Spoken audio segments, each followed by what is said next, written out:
नमस्कार। आप देख रहे हैं हमारी खास पेशकश लीगल हेल्पलाइन। मैं हूं आपके साथ अक्षय सिंह। अपने इस खास कार्यक्रम में हमारे कानूनी विशेषज्ञ रोजमर्रा की जिंदगी से समस्याओं से जुड़े कानूनी मसलों पर आपकी शंकाओं का समाधान करते हैं।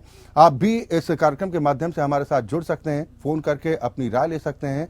आज जिस विषय के साथ हम आपके बीच में मौजूद हैं वो है सड़क दुर्घटना पीड़ितों के मुआवजे से संबंधित।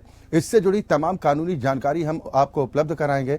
अगर इस विषय से संबंधित कोई भी सवाल आपके जहन में है तो आप हमारे साथ इस कार्यक्रम का हिस्सा बन सकते हैं। फोन लाइन के माध्यम से आप हमारे इस कार्यक्रम में जुड़कर सवाल कर सकते हैं और जो हमारे साथ मेहमान मौजूद होंगे कानूनी विशेषज्ञ, वो आपके सवालों का जवाब देने के लिए हमारे साथ मौजूद हैं और इस संबंध में कानूनी प्रावधान के बारे में आपको ज्यादा जागरूक करेंगे। दरअसल सड़क दुर्घटना से होने वाली मौतें और चोटिल होने वालों के लिए कानून में प्रावधान है। अब इसमें और भी बदलाव किए गए। मोटर व्हीकल एक्ट 1988 संशोधित 1944 में सरकार ने बड़ा बदलाव कर दिया है। एक्सीडेंट होने पर मिलने वाले मुआवजे की राशि को भी सरकार की ओर से बढ़ा दिया गया। अब एक्सीडेंट में यदि मौत होती है तो पीड़ित व्यक्ति के परिवार को 5 लाख रुपए का मुआवजा मिलेगा। साथ ही छोटी मोटी चोट में जहां पहले 2,500 रुपए मिलते थे, अब इसे बढ़ाकर 25,000 कर दिया गया है। मोटर व्हीकल एक्ट की धारा 166 और 163 ए के तहत मुआवजा क्लेम किया जा सकता है। केंद्र सरकार ने धारा 163 ए के पुराने प्रावधानों में बदलाव किया है। संशोधन के बाद बड़ा बदलाव हुआ कि 1 जनवरी 2019 के बाद हर साल मुआवजे की 5 लाख रुपए की रकम में 5% की बढ़ोतरी की जाएगी और भी कई इसमें बदलाव किए गए हैं। तो ये इस कानून से संबंधित बुनियादी जानकारी थे। सड़क दुर्घटना मुआवजे से जुड़े कानूनी पहलुओं की ज्यादा जानकारी देने के लिए हमारे साथ कानूनी विशेषज्ञ अधिवक्ता नवीन पांडे जी मौजूद हैं। नवीन पांडे जी, बहुत स्वागत है आपका हमारे साथ इस कार्यक्रम में शामिल होने के लिए।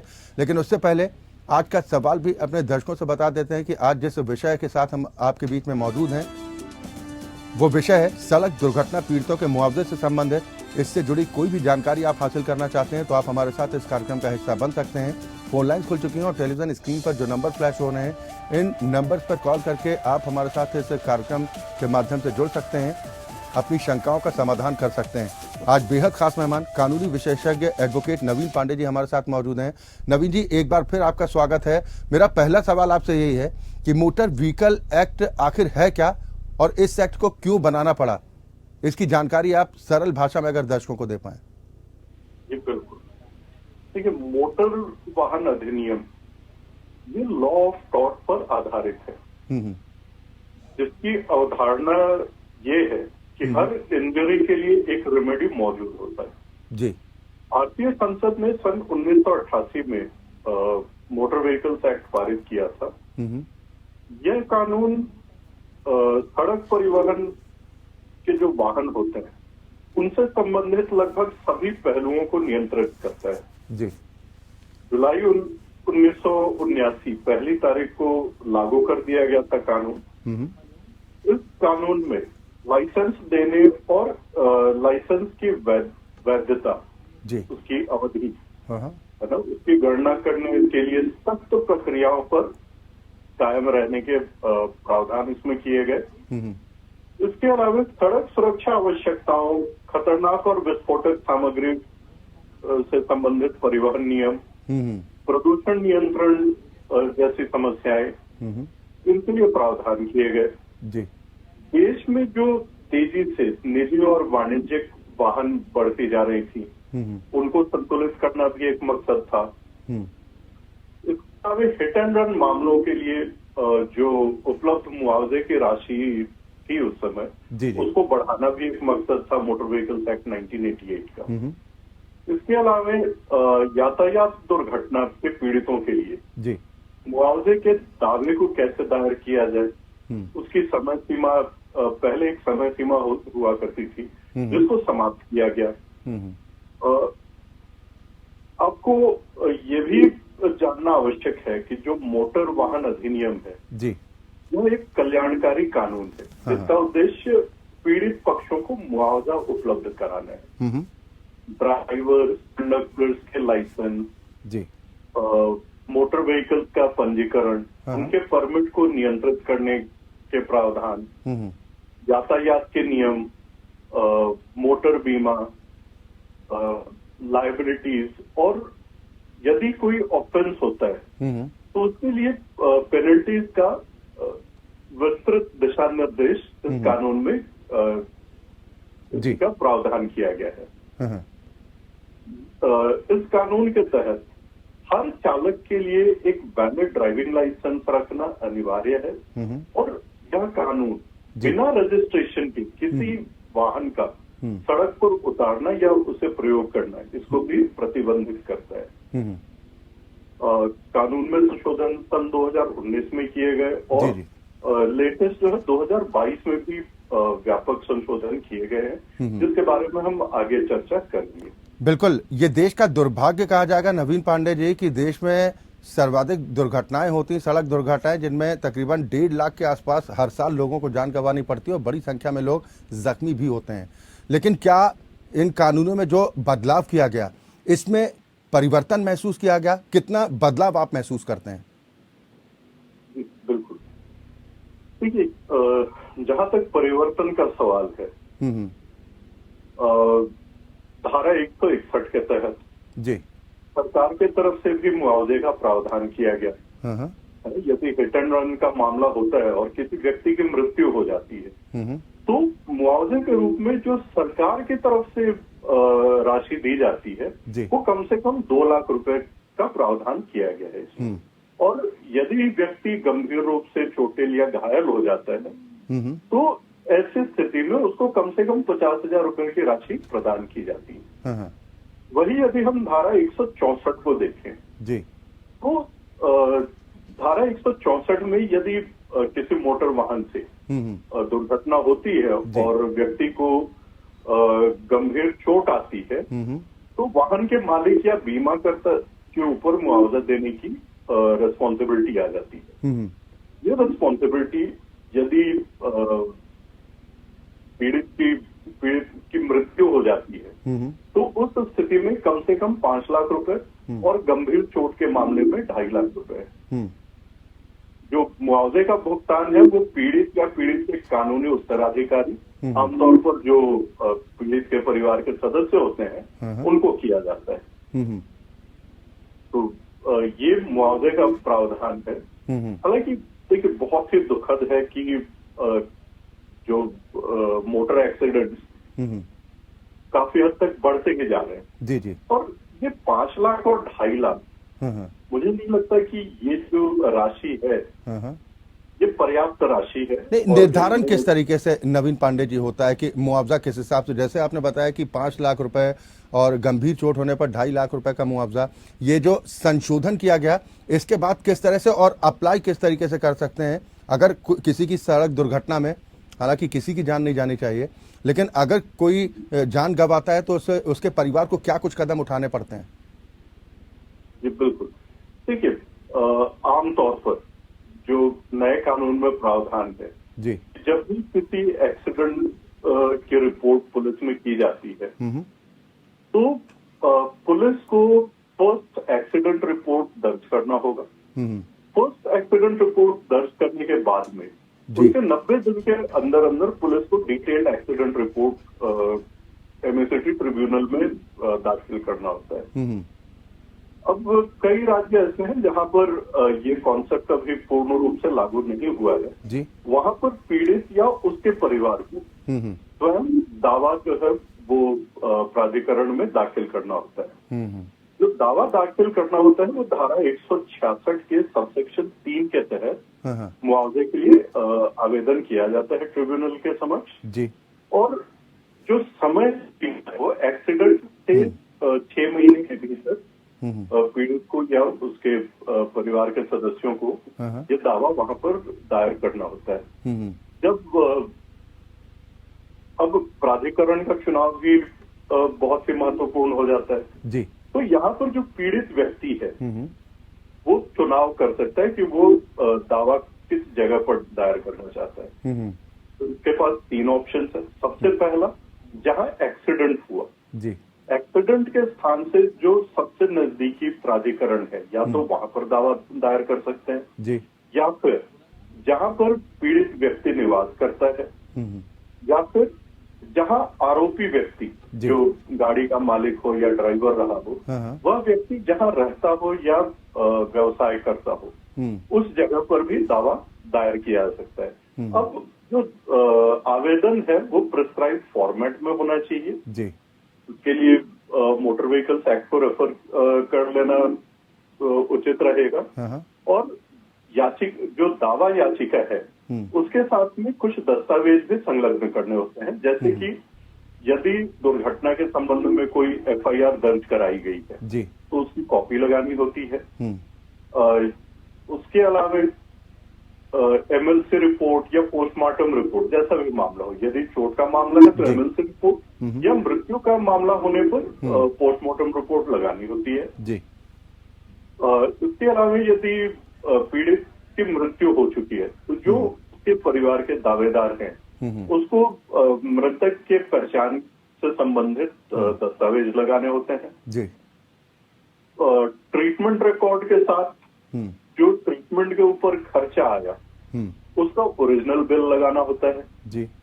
मृतक का एजुकेशनल क्वालिफिकेशन क्या था उससे संबंधित यदि कोई दस्तावेज उपलब्ध है जी तो वो भी दायर किया जा सकता है। चलिए, बिल्कुल हम और भी कई पहलुओं को समझने की कोशिश करेंगे कि लेकिन कानूनी अधिकार जो व्यक्ति को मिला है, जो हमारे संविधान की तरफ से दिया जाता है, कम से कम उनके प्रति लोगों को जागरूक होना भी जरूरी है कि कानून आखिर क्या अधिकार किस विषय में देता है। और इसीलिए हम हर दिन एक ऐसे कानूनी विषय को अपने दर्शकों के बीच में लेकर आते हैं जिस पर हमें आज हम बात कर रहे हैं सड़क दुर्घटना पीड़ितों के मुआवजे से संबंधित कानून की। और हमारे साथ नवीन पांडे जी मौजूद हैं आपके सवालों का जवाब देने के लिए। फोन लाइन भी लगातार टेलीविजन स्क्रीन पर फ्लैश हो रही है, जो नंबर फ्लैश हो रहे हैं उन नंबर्स पर कॉल करके आप भी हमारे साथ इस कार्यक्रम का हिस्सा बन सकते हैं। और इस विषय से संबंधित अगर कोई भी जिज्ञासा, कोई भी सवाल आपके मन में है तो बेझिझक आप हमारे साथ इस कार्यक्रम में शामिल हो सकते हैं। मैं नवीन पांडे जी, जो ब्रेक पर जाने से पहले हम चर्चा कर रहे थे, क्या लोगों में जागरूकता है वाकई में अपने इस कानूनी अधिकार के प्रति? कितना परिवर्तन आप महसूस कर रहे हैं इन संशोधनों के बाद? देखिए, इन संशोधनों के बाद में परिवर्तन तो काफी आया है। यदि जागरूकता की बात करें तो पहले जिस प्रकार से सड़क पर दुर्घटनाएं हुआ करती थी जी, तो अक्सर हमें ये देखने को मिलता था कि लोग बस मूक दर्शक बने रहते थे जी। कोई हाथ नहीं लगाता था पीड़ित व्यक्ति को इस डर से कि तो कौन पुलिस के झमेले में पड़े। जी जी। लेकिन अभी के समय में यदि आप देखें तो लोग काफी जागरूक हो रहे हैं। लोगों को ये समझ में आ रहा है कि यदि पीड़ित व्यक्ति को अस्पताल पहुंचाया जाए, उसकी मदद की जाए, तो मदद करने वाले व्यक्ति पर किसी तरह का ऐसा कोई दबाव नहीं है कि उसको पुलिस के पूरे इन्वेस्टिगेशन प्रोसेस में हर जगह शामिल होना पड़ेगा, या लोग अब डरा नहीं रहे। तो ये परिवर्तन तो हमें नजर आ रहा है। इसके अलावा नियम भी काफी सख्त होते जा रहे हैं तो संशोधन के बाद से जी। आप देख सकते हैं कि कई ऐसे प्रावधान किए गए हैं। आजकल ट्रैफिक पुलिस भी काफी तत्पर है, वो भी नियमों को लागू करने में और लोगों की मदद करने के लिए सड़कों पर मौजूद पाए जाते हैं जी। इसके अलावा यदि हम बात करें तो प्रचार प्रसार भी संशोधित कानून का काफी हुआ है। जो पेनल्टी की राशियां हैं उसको बहुत ज्यादा बढ़ा दी गई है। तो इसको लेकर के भी वाहन चालकों के मन में अब एक डर बना हुआ रहता है कि यदि वे सावधानी से गाड़ी नहीं चलाएंगे तो हो सकता है या तो जुर्माना उनके ऊपर इतना ज्यादा लग जाएगा जो कि या तो उनको उनके महीने की ईंधन के बिल के बराबर हो सकता है या उससे कहीं ज्यादा भी हो सकता है। तो अपनी जेब पर आर्थिक मार सहने के लिए कोई भी तैयार नहीं है जी जी। इस वजह से हर कोई सजग हो रहा है समय के साथ साथ और लोगों में जागरूकता भी आ रही है। सड़क सुरक्षा पखवाड़ा जो मनाया जाता है हर साल, ताकि लोगों को जो यातायात के नियम हैं उनके बारे में जागरूक किया जा सके और लोग किस तरह से अपनी सेफ्टी कर सकते हैं, इसको लेकर प्रयास किए जाते हैं। इन तमाम उपायों के बाद कितना परिवर्तन आप महसूस करते हैं? और दूसरा, क्या एक्सीडेंट से जुड़ी समस्याओं और क्लेम के दावों की सुनवाई के लिए कोई ट्रिब्यूनल भी बनाया गया? इसके बारे में अगर आप बताएं। जी, सड़क सुरक्षा पखवाड़ा मनाया जाता है। इसमें काफी सारे लोग जनता में से भी शामिल होते हैं जी जी और हर वाहन चालक को, चाहे वो दोपहिया वाहन चालक हो, चार पहिया या कमर्शियल व्हीकल्स के ड्राइवर्स हों, जी हर किसी को जागरूक करने का प्रयास किया जाता है। लोगों को स्टॉप साइन का महत्व से लेकर के जो ट्रैफिक सिग्नल्स हैं उनके बारे में तक बताया जाता है। जी। सीट बेल्ट का प्रयोग हो गया, दोपहिया वाहन चलाते समय हेलमेट का प्रयोग हो गया, इन सब चीजों के बारे में जागरूक किया जाता है। अब ज्यादातर लोग इन नियमों को सुनते हैं और मानते भी हैं, पर कुछ ऐसे लोग भी हैं जी जो सारे प्रयासों के बाद भी वो तब तक नहीं सुधरते जब तक उनका कुछ चालान न कट जाए, ये तब उनके साथ कोई दुर्घटना हो जाए। तो ऐसे लोग भी समाज में भरे हुए हैं। जी अब बात करते हैं दावा करने के लिए तो क्या कोई ट्रिब्यूनल है? जी जी हाँ, बिल्कुल। मोटर एक्सीडेंट्स क्लेम ट्रिब्यूनल नाम से ट्रिब्यूनल का गठन किया गया है, जो हर राज्य के हर जिले में मौजूद है। जी इसका वजह ये ट्रिब्यूनल लाने के पीछे मकसद ये था कि पहले के समय में कोर्ट के अंदर दावा किया जाता था और बिल्कुल एक सिविल केस की तरह मोटर एक्सीडेंट क्लेम को भी चलाया जाता था, जिसमें जो भी राशि आप क्लेम कर रहे हैं, दावा कर रहे हैं, जी उसके ऊपर कोर्ट फीस भी देनी होती थी। और क्योंकि सिविल कोर्ट में चलता था मामला तो वक्त भी बहुत ज्यादा लग जाता था। जी तो इन दिक्कतों को दूर करने के लिए मोटर एक्सीडेंट्स क्लेम्स ट्रिब्यूनल का गठन किया गया, जी जहां पर समय भी कम लगता है, कोई कोर्ट फीस भी नहीं देनी होती है और व्यक्ति को न्याय भी त्वरित तौर पर मिलता है, क्योंकि संशोधन के बाद जो नया कानून बना है इसमें ये प्रावधान किया गया है कि जब भी कोई एक्सीडेंट से संबंधित दावा दायर होता है तो सबसे पहले तो इंश्योरेंस कंपनी को 10 दिन के अंदर किसी ऑफिसर को जी जी अपॉइंट करना होता है और उस ऑफिसर को दावा प्राप्त होने के 30 दिन के अंदर एक ऑफर देना होता है दावेदार को। जी यदि दावेदार को वो जो अमाउंट ऑफर किया जा रहा है वो मंजूर है तो दावेदार उस अमाउंट को एक्सेप्ट कर सकता है जी और उसके आधार पर जो ट्रिब्यूनल है वो सेटलमेंट ऑर्डर पास करेगा। जी लेकिन यदि दावेदार को ऑफर की गई राशि जी नामंजूर होती है तो ऐसी परिस्थिति में फिर मेरिट्स के ऊपर इसको आगे बढ़ाया जाता है। नए कानून के तहत पुलिस के ऊपर भी जिम्मेदारियां दी गई हैं जी जी कि वो जल्द से जल्द मतलब 90 दिनों के अंदर अंदर डिटेल्ड एक्ट। बिल्कुल सर, मैं अंत में एक चीज आपसे और समझना चाहूंगा कि अगर प्राइवेट व्हीकल से अगर दुर्घटना होती है या फिर जैसे कहते हैं कि सार्वजनिक यातायात के साधन है, ट्रेन हुई, बसेस हुई, अगर इनसे एक्सीडेंट होता है तो क्या मुआवजे का आधार बदल सकता है? मुआवजा अलग अलग मिल सकता है? क्योंकि कई बार ऐसा देखा गया कि केंद्र सरकार की तरफ से भी मुआवजे का ऐलान होता है, राज्य सरकार की तरफ से भी मुआवजे की घोषणा की जाती है, तो इसमें कोई अंतर होता है क्या?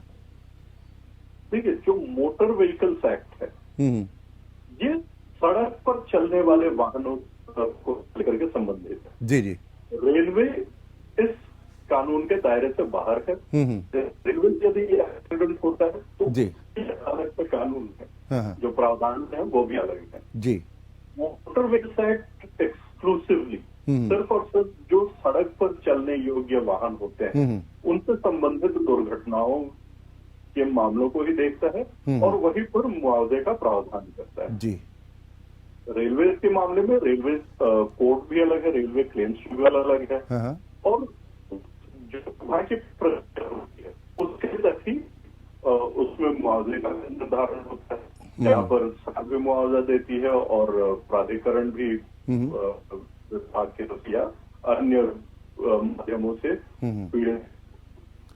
चलिए, बिल्कुल, बहुत शुक्रिया नवीन पांडे जी। समय का अभाव है लेकिन आपने जो जानकारी हमारे दर्शकों को दी है, हमारा मकसद भी ये है कि लोगों को ज्यादा से ज्यादा जागरूक किया जा सके और कानून उन्हें क्या अधिकार देता है, क्या ताकत देता है, इसके बारे में जानकारी होना बेहद ज़रूरी है। और इसीलिए अपने इस खास कार्यक्रम के माध्यम से हम हर दिन ऐसे विषय को लेकर अपने दर्शकों के बीच में आते हैं जिसके बारे में हमें लगता है कि लोगों का जागरूक होना बेहद ज़रूरी है। बहुत शुक्रिया एक बार फिर आपका हमारे साथ जुड़ने के लिए। और इसी के साथ हमारी खास पेशकश में अभी के लिए बस इतना ही। खबरें लगातार जारी।